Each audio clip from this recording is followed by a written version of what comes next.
Namaste, my dear friends, my dear gods and my dear masters. Today in 21 ITP, batch 8, day 1, let us understand the purpose of human life. Here we are going to explore the different elements that constitutes a fulfilling existence, why we are born, what we have to do. The first and foremost important thing is thinking. Consciousness. Consciousness is a very huge word, the entire spirituality. Thinking is the key to conscious living. As a humans, we are given ability, capability to think. We have to consciously think, not unconsciously think. Destiny. Everywhere, we have to create our destiny in every moment of our lives. Every creation starts with thoughts and it ends with materialization. Through our thoughts, we create our reality. We create our own reality, as Seth says. After being conscious living and setting up where we want to go exactly, we have to analyze our thoughts. Are we aligned? Yeah, we are conscious. We are thinking. But are we analyzing our thoughts to understand our grander self? Everybody will get thoughts. But you must analyze your thoughts when you are awake. Understanding of ourselves and the world around us is very important. Once you are aware, that is called mindfulness. Your thinking becomes pure. Finally comes the power. Mastering our thoughts empowers us to shape our lives towards our destined outcomes. We have to master our thoughts. What should come out? What should not come out? How much I should give importance to any thought? That is the final mastery. So conscious living and creating a destiny,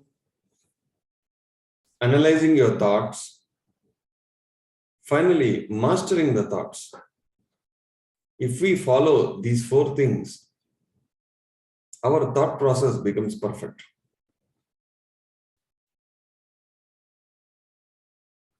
That is a role of thinking.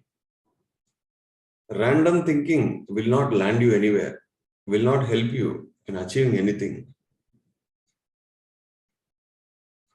In meditation, we tell, don't think. The thought should be 0. You meditate for 3 hours, 2 hours, 1 hour, 4 hours.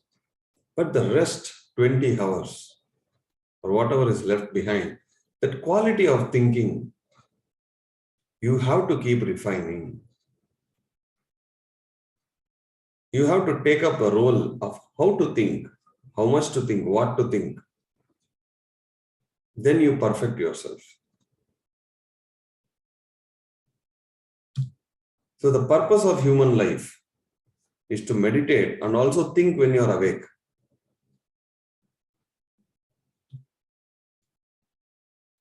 As a consciousness, we start the life from mineral kingdom, then to the plant kingdom, to the animal kingdom, to the human kingdom. And then we understand that we are not just these bodies. We are born for experiences. We evolve and we live. And that consciousness has to evolve. Consciousness is not something. We are consciousness. We are souls.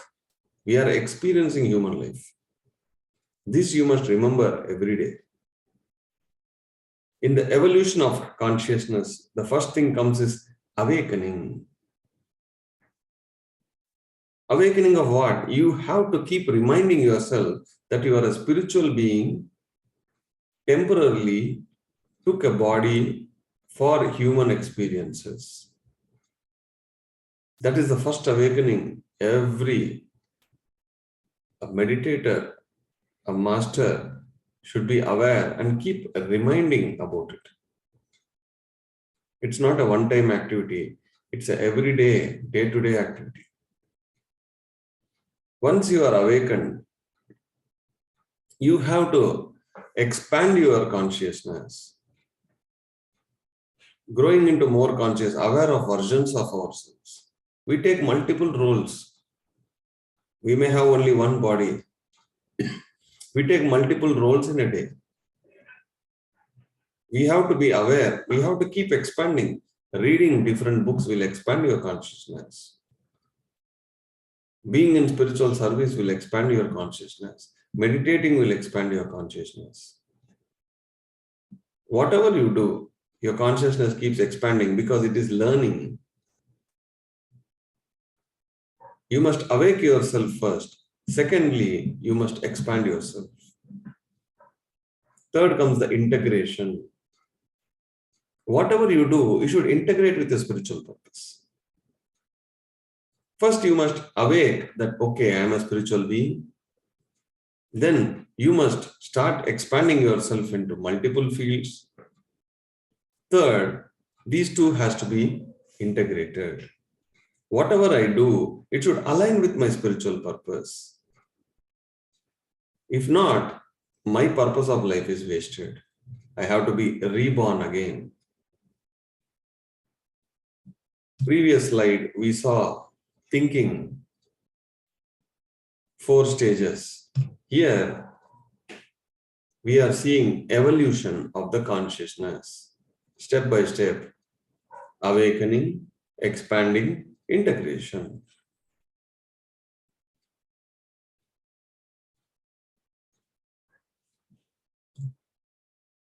Third comes the balancing of human constitution. We are not just the body. We are not just what we see in the mirror or through the eyes. We are physical, we are emotional, we are mental, we are spiritual. Giving highest importance to one and ignoring others will create an imbalance within you. You must take care of the physical body because this is the vehicle, the soul, that is we have chosen.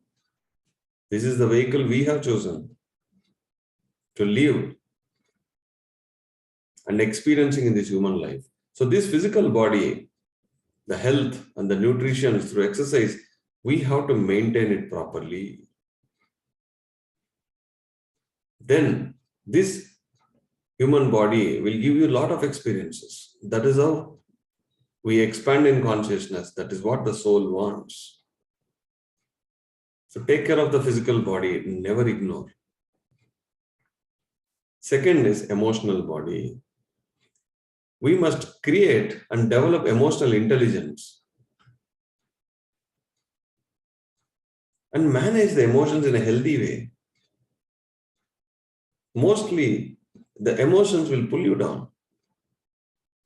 Thinking about others, thinking about the worries. It is not a healthy way.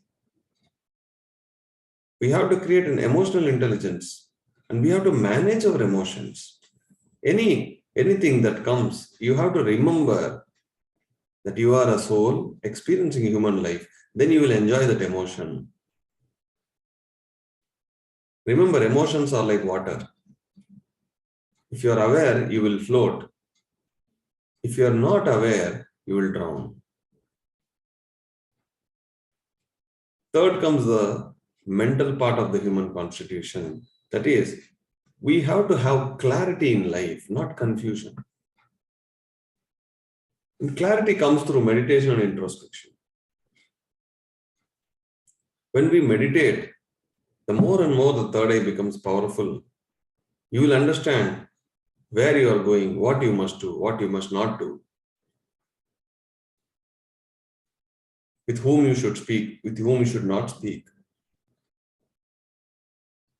In my life, for every question, I have answer.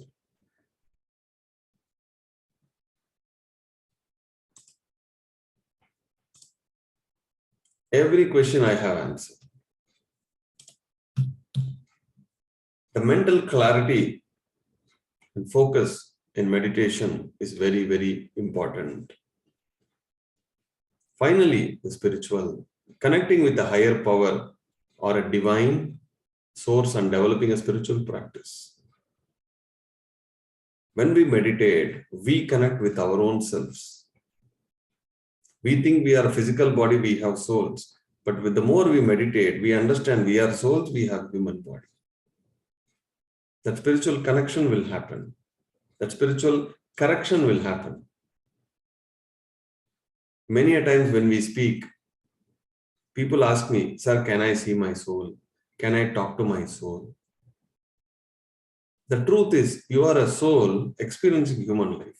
That correction has to happen. That happens only when you connect with your divine source. Then you will understand what is truth, what is illusion. Then comes learning through experience. If we don't have this physical body, there's no experience. The soul wants experience. We want experience. That is why we wait for many, many ages to get one human body. The timeline for the soul to be reborn is very huge. It has to undergo so much of process. And finally, we are here for what? Only one thing, learning through experiences. We roughly take 400 lifetimes. And we end up taking thousands of lifetimes because we are not guided. We are not being aware of meditation and karma siddhanta. So we tend to lack thousands of lifetimes. And every lifetime, the soul very clearly plans what experiences it wants, whether a male or a female. So we must learn through experience. Any experience, anything that happens in our life, if you start seeing that as an experience, then you are aligned with the soul. If you see it as a pain, why only me? What? Confusion. Then you are aligned with your mind. If you are depressed, then you are aligned with your emotions. If you're anger, you are aligned with your emotions. If you see everything as an experience, you are aligned with the soul. That is consciousness. Either you are in the body consciousness, or the emotion consciousness, or the mental consciousness, or the soul consciousness. We must start seeing everything as an experience, because we, as a soul, designed this life. We may get challenges, we may get failures, we may get success. But all these three are experiences. We must never break down. We must never develop ego. If any challenge comes, it's an opportunity. If a failure comes, learn from it. If there is a success, you build the confidence. Success should give you more confidence, not overconfidence. Failures is a learning tool, not for the breaking down. During challenges, you should not give up. You should use it as an opportunity to grow and learn. What a fantastic learning. Thank you, my dear friends.